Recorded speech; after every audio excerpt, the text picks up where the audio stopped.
morning guys. Ayan no, si Peter kasama ko yan. I-overhaul namin tong motor na to. So bago natin tayo mag-overhaul nito mga guys, kailangan malaman natin yung bearing number. Hanapin natin yung bearing. Yun. Tignan natin dito mga guys. Ayan o. Tignan natin yung plate.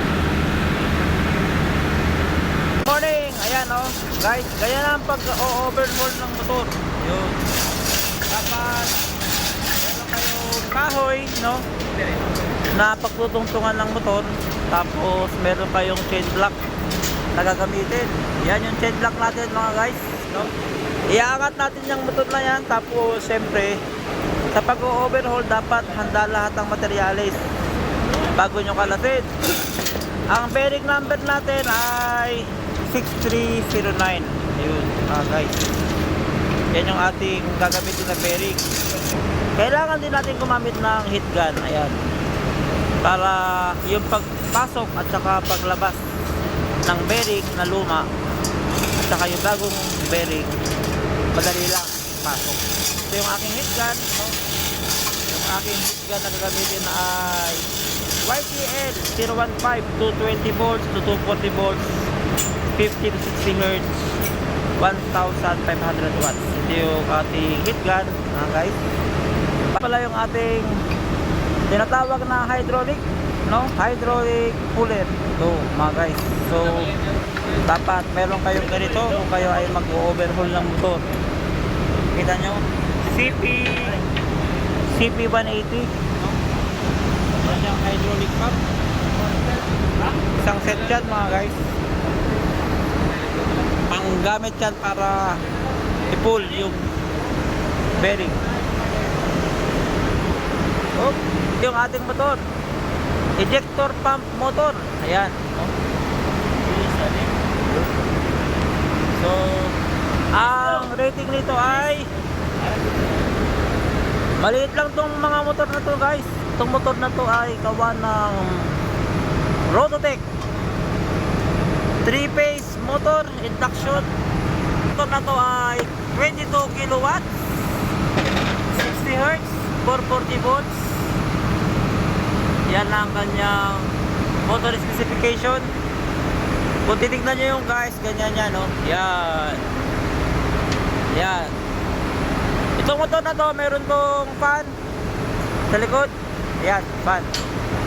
Tapos tatanggalin lang natin tong apat na to, no? Yan, number 17. Yun. Ganyan lang pagtanggal na yan mga guys. Tapos may circlip dito. Mahalaga din, naglalagay ng marking. Ayan. Kabila, meron na. So guys, tutulungan ko na sila. Dahil uy, higpit. Para matanggal yan mga guys, gagamit kayo ng mahiwagang martilyo. Ayan mga guys. Ang paluwag mga guys, pukpukin nyo na. Yun, kita nyo? Counterclockwise. Yan ang paluwag mga guys. Kabila naman dito, no? Yun. So, mga kasama ko ngayon, mga batikan. Okay. Ganyan, magtanggal ng pan. Yun. Pan, Peter. Ayan, si Peter at saka si Ted. Ingat. Ayan.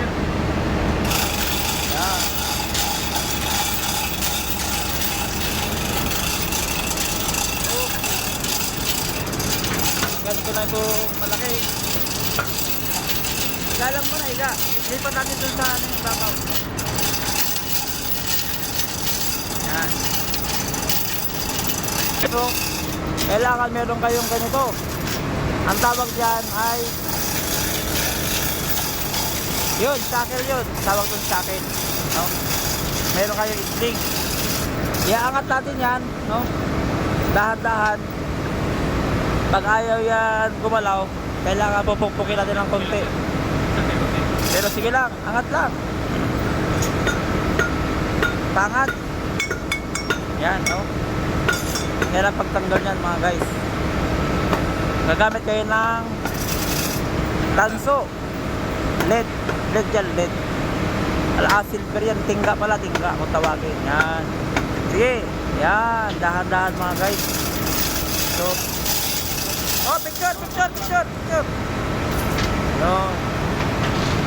Ayan yung bearing, no? Ito yung kanyang coil winding. Iingatan nyo to, baka ito ay matamaan, no? Para nag-iisa lang kasi yung motor natin. Hala, naputol! Joke lang. Ako yun, wala kayo. Yan. So, tanggalin mo na natin ito mga guys. Ito.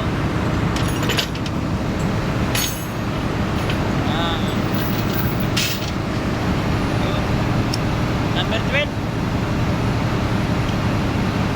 Baka meron pang natira. Ito yung bearing sa ganyang klaseng motor.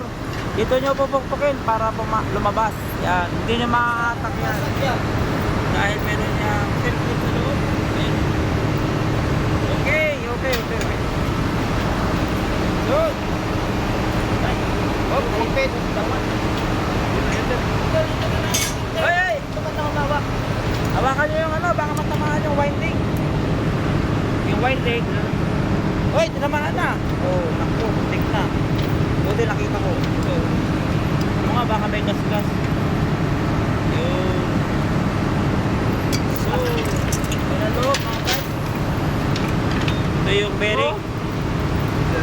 Clip. Ha? Ayun, may shell clip.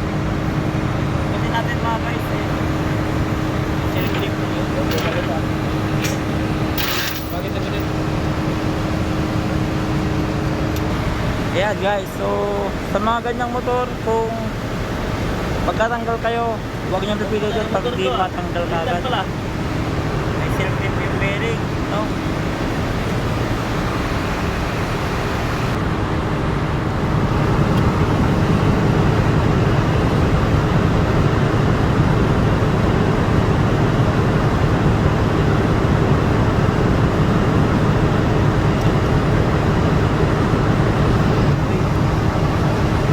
Pero mga guys, yan, para maiangat natin yung circuit na yun.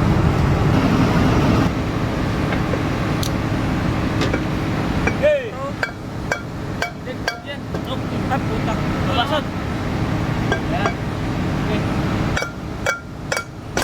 Bigat. Ha? Bigat. Ito yung aming hydraulic cooler para sa bearing. Yan si Third. Ito si Peter. Yan. Hawak ka lang dyan sa rotor ha. Ako hahawak sa taas. Yun. Ito nyo yung bearing mga guys. Yun. Naalis na. Napakalaking bagay na meron kayo nito. Ayan o, tanggal na o. Iangat ko ha mga guys ha. 1, 2, 3. Hoy, hawakan mo yan. Puta. Sabi ko dyan ka lang sa rotor. Ayan. Ayos! Yan mga guys. Wala sa ayos mga guys! Diyan ka lang sa rotor. Mawak. Okay. Mga guys, binitawan! Ito naman yung pahigang style, no? Yan. Yan ang ating cooler. Bearing maalis na yan.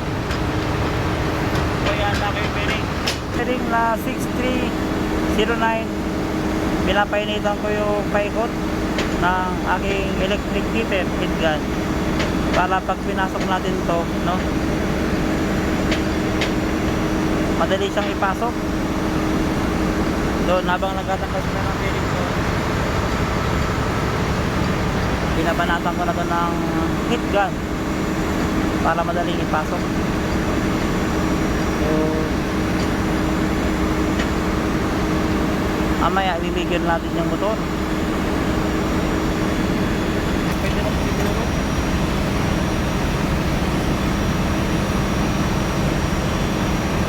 Baka kayo nag-iinit, paikutin nyo lang. Yes.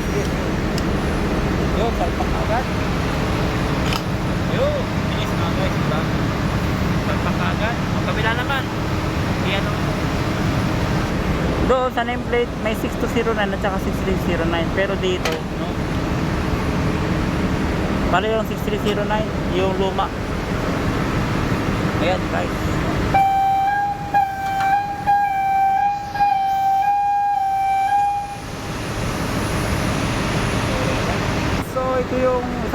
sa likod, no? Tapos ito yung bearing sa ito yung sa likod. Ito yung sa harap. So, pareho silang 6309.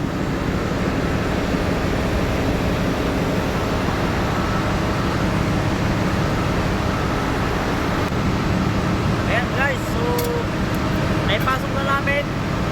Tinira ko muna ng heat gun para madaling ipasok yung bearing. Babalik natin yung circlip. Magbababalik ng circlip dapat, no? Tukuran nyo ng screwdriver dito.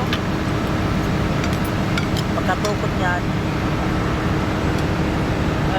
yan mga guys, ano yun naman yan ng ano na yun, yung pliers na yun.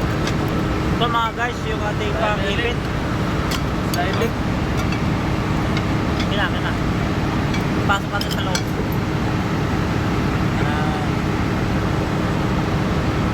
Hawakan mo siya para hindi gagalaw. Yun. Ngayon. Yun. Guys. Wait. Pa isa pa.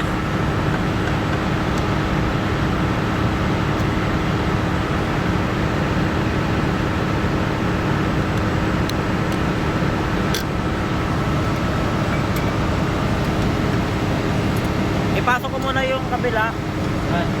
Yan, tapos iipitin dyan ni third. Yan. Pagkaipit yan, yun, pasok yan mga guys. Yo! Okay mga guys.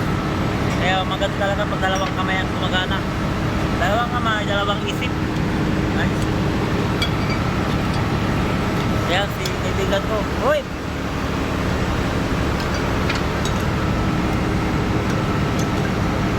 Hingin na niya ng kamay para pumasok sa loob kasi meron niyang group. Ikotin natin yan, ikot lang, ikot.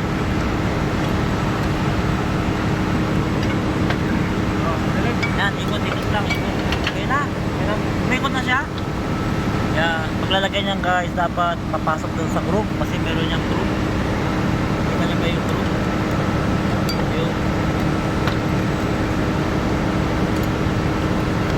So okay na mga guys. So ito yung motor ko, no? Pasok namin yung rotor. Ito yung likod, no? Pasok namin pag ganon. Doon yung harap. Alalayan ko muna guys. Pasok nito mga guys, alalayan yung maigi. Baka matamaan nyo yung winding. Yun.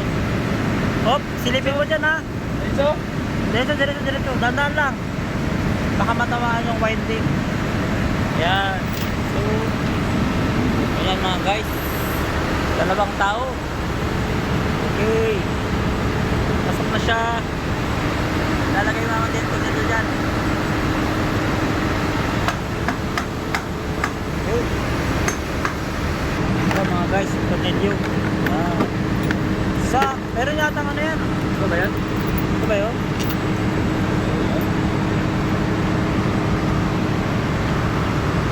Patong na yung ibabaw mga guys. So yun, patong sa ibabaw. Ikutin natin mga guys. Kunting pong-pokit natin. Op, wait. Natin yung marker na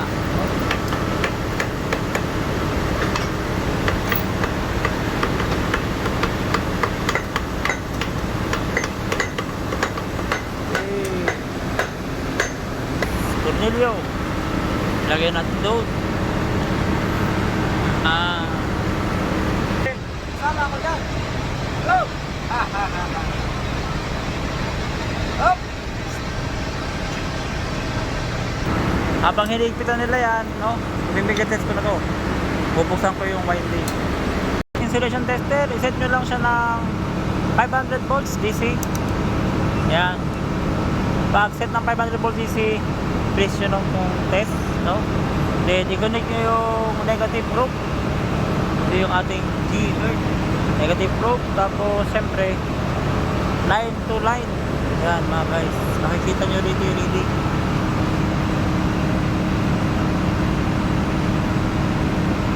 Ayun, line 1 to ground. Okay, yan yung reading nya. 4.9 every 6 seconds. Kukuha na nyo ng reading yan. Tapos ito yung U. Ito yung B. 1, 2, 3, 4, 5, 6. Yan yung value nya. Giga ohms yan mga guys. Giga ohms yan. Tapos W 6 seconds ulit 3.3 giga ohms. Ibig sabihin yan ay more than 5.5 giga ohms. Yan ang pagbibigyan mga guys. So pipicturean ko na lang. Isa pa, ulitin natin. U. Pwede naman tayo ano lang. Maliit ang tato.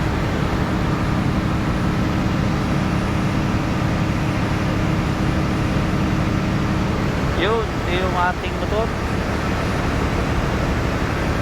B.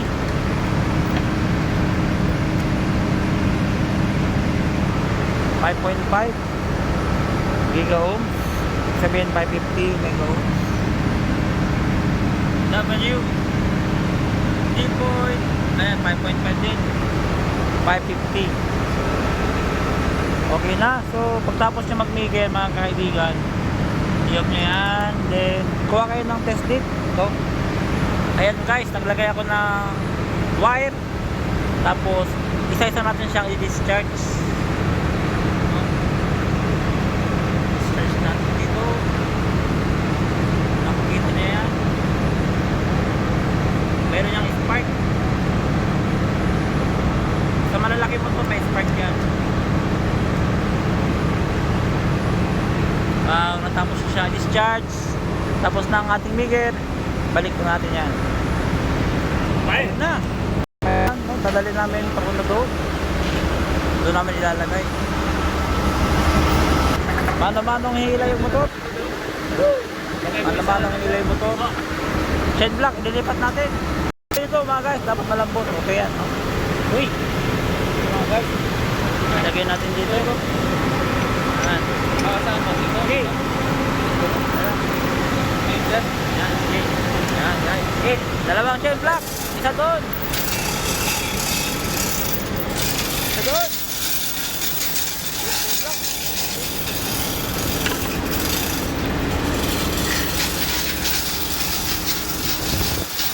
Yan, dalawang chain block mga guys. Oy, katamisik. Lang may lang ang motor mga guys. So, oh, pressure gauge. Slack ko, slack. Ayun, ako mag-i-slack mga guys.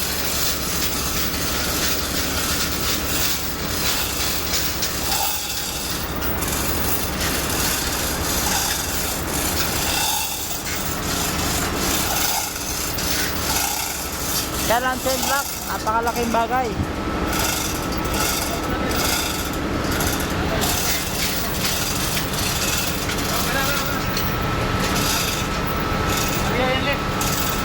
Tanggalin mo na yan. Hoy! Namin. O yung wire ha, baka tamaan yung wire. Tutulak ko ng kamera rito. Habang binababa. Angat. Ha? Angat! Yan, sige. Okay. Sige, baba. Yan. Yan, bakit? Nakalagay na yung buti.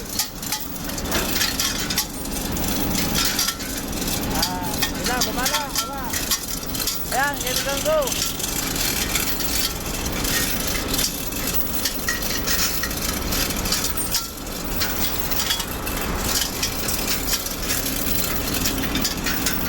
Para. Hoy! Ang ito din, isa sa isa. Andaan lang.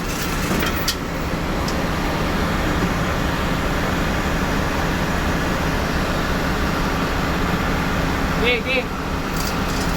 Ito. Baba. Ito. baba. Alright. Okay na naman guys. Taas na natin yung pump. Lalagyan na lang ng mga tornilyo dito. Tapos ikakabit to yung wire doon. Blue, black. No? At yellow. Ipos mo na. So,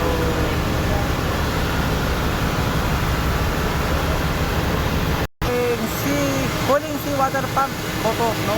May ikot. Ayan. Ito yung kanyang pump. Yun yung kanyang motor. Ito yung mga makikita porsyon sa ilalim ng barko mga guys.